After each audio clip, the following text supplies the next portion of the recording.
copyright laws were initially created as a way to give creators exclusive rights to their creations for a limited time. That way, it's not like you do all this hard work only to have someone immediately steal it away from you. But when a copyright term is up, then, like with basically all intellectual property, the work goes into the public domain, where anybody can tap into it. I mean, I'm oversimplifying a lot of this here, but bear with me because Superman should be a public domain character by now. But he's not. But he was.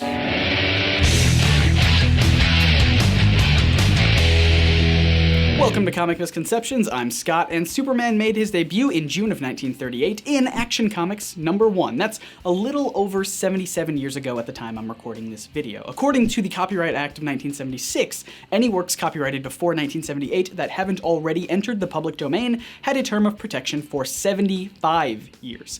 But in 1998, all of that was increased to 95 years. Now I know that's a lot of numbers and dates thrown at you right at the beginning of a video, but it's kind of a big deal because if the Copyright Term Extension Act of 1998 never passed, then comic book characters published before 1940 would be in the public domain today. This includes characters like Batman, Namor, Shazam, and of course, Superman himself, plus a few others. They would all be public domain characters by now. And when a work is in the public domain, it can be used freely by anyone without permission. For example, Bill Willingham, writer of the Fable comic series about characters from fairy tales and folklore, once said in an interview, quote, "The sole determining factors on whether or not something will be used are 1, is the character or story free for use, meaning in the public domain, and 2, do I want to use it? And that's it. No other considerations apply."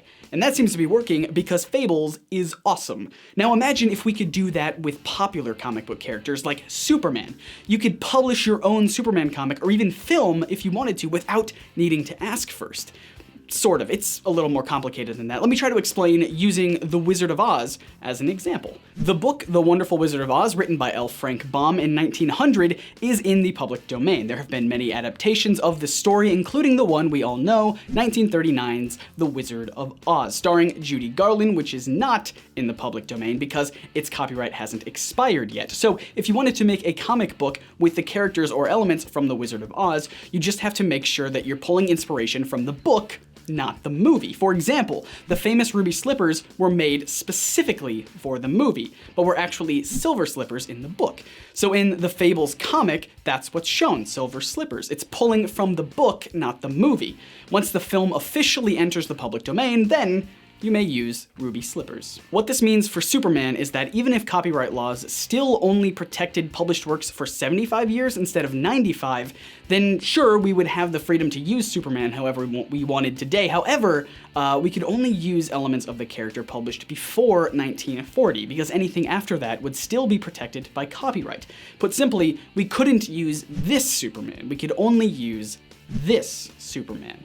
Plus, DC still has a ton of trademarks on the character, like the name Superman, for example. The S symbol is probably another one they have, and a lot of other things, I'm sure, and trademarks can be infinitely renewed, so that is a super bummer.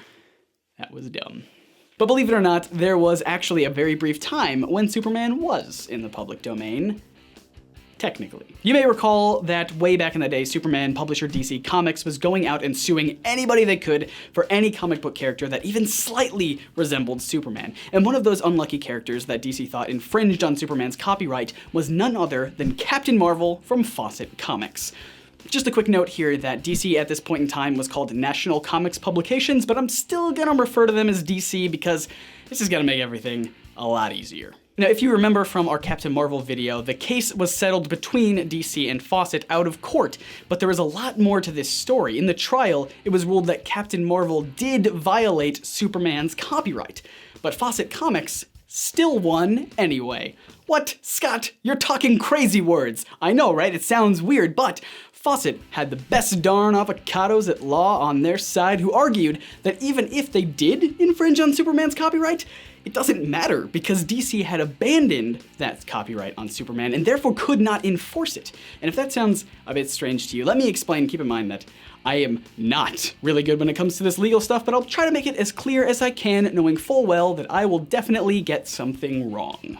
In the 1940s, DC had licensed the rights to a Superman newspaper comic strip to the McClure newspaper syndicate. Together, they would publish Superman comic strips for a few years. Unfortunately, the McClure syndicate kind of screwed up a bit. They neglected to copyright the newspaper strips and didn't even put the correct copyright symbol on the comics. Heck, many of the strips were completely devoid of any copyright notices. And since the McClure syndicate was in business with DC, DC should have been on top of the situation. But they weren't. So the trial court ruled that DC had abandoned their copyright on Superman when they didn't make sure that the McClure Syndicate was copywriting the Superman stories properly. And if they didn't have a copyright, then they couldn't enforce anything against Fawcett and Captain Marvel.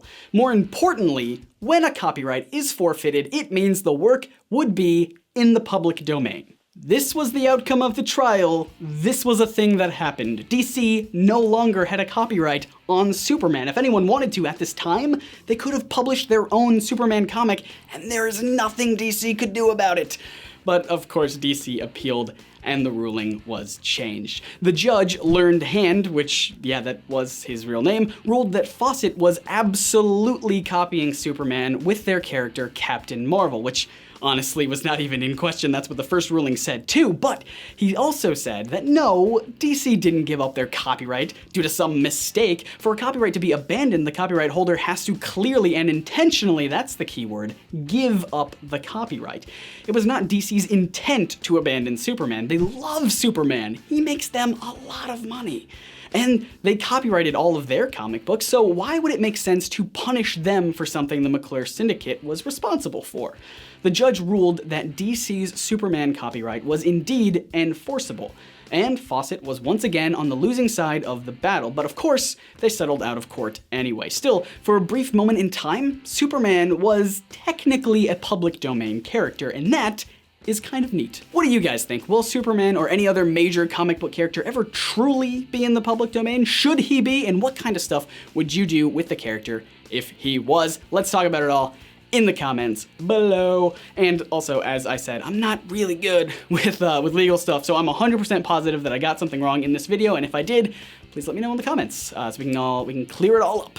Also, I and the rest of the NerdSync gang will be at VidCon this weekend. If you are also going, I'd love to meet up with you guys and take some pictures and hang out for a bit. I'm very excited for it. And that also means that there's not going to be a tie-in video for this week, but I'll try to post something, probably from VidCon. And if this is your first time hanging out with us here at NerdSync, we make new videos every week because we believe that asking questions and examining comics beyond the surface can actually enhance your comic book reading experience and make comics just a little bit more awesome. So make sure you hit that big sexy subscribe button so you don't miss out on anything. Once again, I'm Scott. You can find me on Twitter and Instagram, and I'll see you guys on Monday for an episode of the NerdSync podcast, available on iTunes and SoundCloud, if I don't get a video for Friday done. I probably will, though. All right, see ya.